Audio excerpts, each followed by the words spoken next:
E aí, galera do XP Resolve, sou eu, Sol Diniz, aqui para a resolução de mais uma questão de biologia. Vem comigo. Vamos lá, queridos, a gente vai resolver aqui uma questão polêmica, tá? Que, na verdade, vocês vão ver que ela não tem gabarito, essa questão foi anulada. E aí a gente vai resolver, a gente vai ver aí toda a base biológica por trás dela e a gente vai compreender também o que foi que aconteceu de errado nas alternativas para que não houvesse resposta nessa questão. Vamos lá comigo. Os diferentes tipos de café que consumimos nem sempre vêm da mesma espécie de planta. As duas espécies de café mais utilizadas são Coffea canephora e Coffea arábica. A primeira é diploide, 2N igual a 22. Então, eu vou colocar aqui em cima, ó, que é a primeira, tá?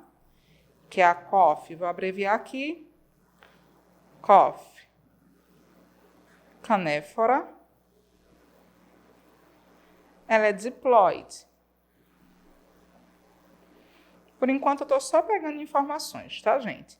E ela é 2N, né, igual a 22. Depois ele fala que a segunda, no caso aí, Coffea arábica, ela é tetraploide.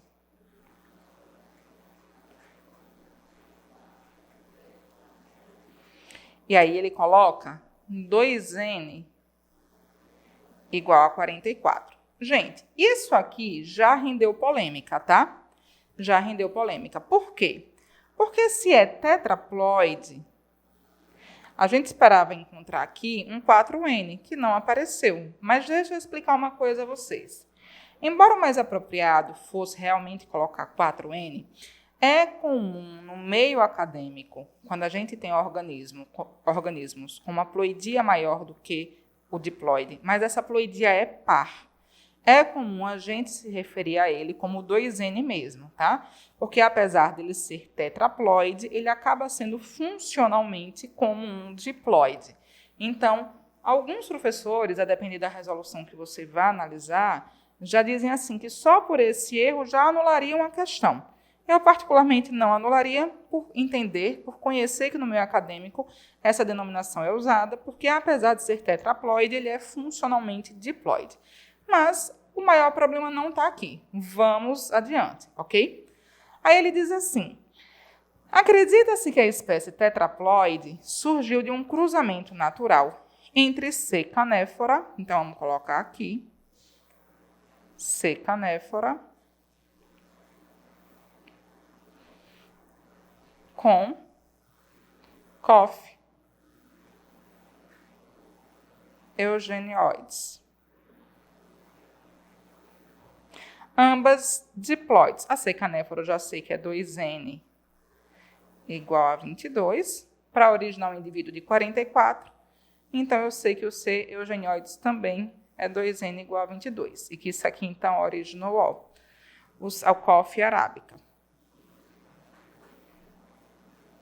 Que eu vou colocar aqui o 4N, tá? Só para, embora ele tenha dado 2N, eu vou colocar o 4N só para facilitar algumas compreensões. Tem, então, aqui 44 cromossomos, ó. Ambas diploides há milhões de anos. De fato, as análises genéticas atuais nos cromossomos de C. arábica detectam os alelos de ambas as origens. Primeira coisa, gente, eu estou falando aqui de um organismo que tem uma ploidia superior a 2, né? Uma ploidia superior a 2N. Isso aqui é um tipo de alteração cromossômica numérica. E essa alteração numérica ela é do tipo euploidia. Quando a gente fala de alterações cromossômicas, tá? A gente tem dois tipos principais de alterações cromossômicas. Eu tenho as estruturais. Essas estruturais, elas não alteram o quantitativo de cromossomos. Então, eu já sei que aqui não é uma alteração estrutural, porque o quantitativo de cromossomos foi alterado. E eu tenho as alterações numéricas, que vão alterar a quantidade de cromossomos, tá? Nas alterações numéricas, eu tenho dois tipos. As aneuploidias. As aneuploidias, um indivíduo ganha ou perde 1 ou 2 cromossomos em média, mas não um genoma inteiro. Aqui ele ganhou 2 genomas inteiros, tá? E eu tenho as euploidias. E nesse caso aqui é uma euploidia. Por quê? Porque o indivíduo ganha ou perde um genoma inteiro. Nesse caso, ele ganhou 2 e ficou tetraploide. Essas euploidias podem ser de 2 tipos, tá? Autopoliploidia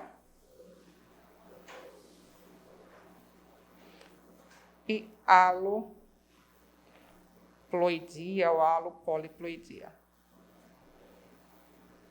Qual é a diferença? Na autopoliploidia, um organismo ele tem duplicada a própria carga genética, o próprio genoma dele, originando um novo organismo, mas a partir do genoma de um único. Não é o caso. Na alopoliploidia, no caso aqui, eu tenho genomas de seres diferentes, que é o que eu vejo nesse caso. A C. arábica ela foi formada a partir do genoma de C. canéfora e de C. eugenioides. Então, olha o que eu já descobri. É uma euploidia do tipo alopoliploidia, tá?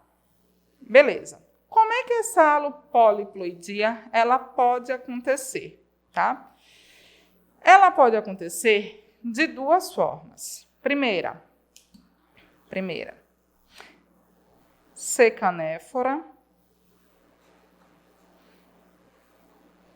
que é 2N igual a 22, passou por um processo meiótico, só que detalhe, meiose em planta é nos esporos, e isso teria gerado esporos N igual a 11, e posteriormente, por mitoses sucessivas, dos esporos surgem os esporófitos, dos esporófitos surgem os gametas, N igual a 11.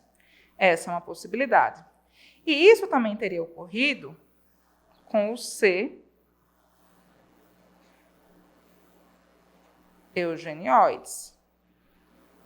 C. eugenioides teria sofrido meiose na formação de esporos. Isso teria gerado esporos N igual a 11. Esses esporos, por mitose, originaram o esporófito, e os esporófitos, por mitose, originaram os gametas N igual a 11.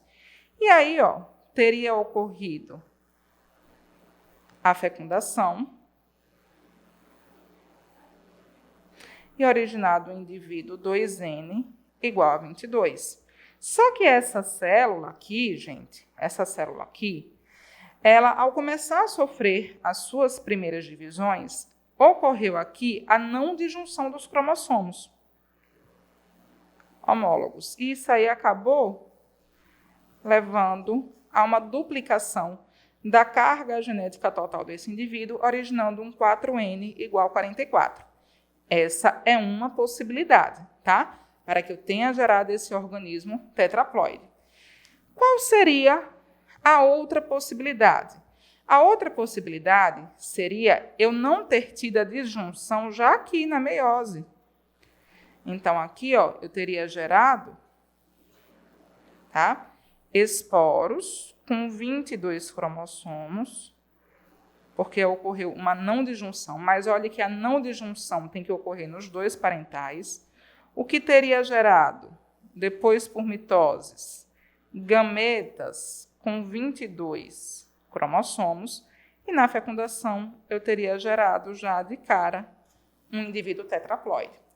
Em qualquer situação dessas, essas 2 situações são possíveis, observe que a duplicação tem que ocorrer nos 2 parentais, tá? Ou a duplicação dessa carga genética é seguida de uma não disjunção nos 2 processos meióticos, que são meioses e esporas, ou eu tenho a disjunção, normalmente, na meiose, mas após a fecundação eu não tenho a disjunção nas mitoses das primeiras células formadas, gerando o indivíduo 4N igual a 44. Essas duas possibilidades, elas existem, tá?